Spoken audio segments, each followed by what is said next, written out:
चले इसी बीच श्रीनगर से नेशनल कॉन्फ्रेंस के नेता उमर अब्दुल्ला लाइव आ रहे हैं, क्या कुछ कह रहे हैं देखिए।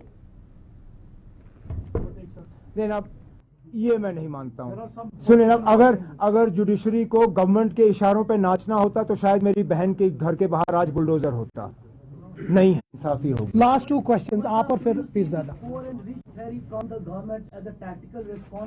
And do you see really any conspiracy behind this all eviction that has been intensified now from last year? Look, it is a move to divide people. We have seen this with this government.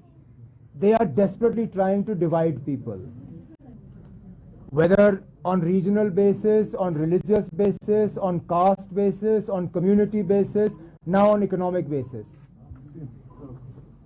This is just one more step in that direction, to try and suggest that they should create a gulf or a wedge between rich and poor, knowing fully well that the law does not offer any such discrimination.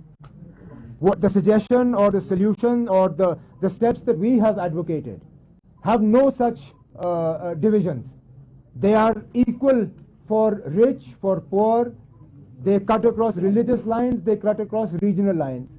And I believe they are the best possible way for the government to address the concerns people have, also while ensuring that blatant misuse or capture of government land is put to a stop. Last question. So I have a very different question, which is that post August 5, 2019, they have changed land laws and many times and changed the nomenclature. So even people are confused about the nomenclature of land which they are occupying right now. For example, Shamila. People don't know, earlier it was a property land, whether it's a property land. Do you give legitimacy to this LG government to take measures which will impact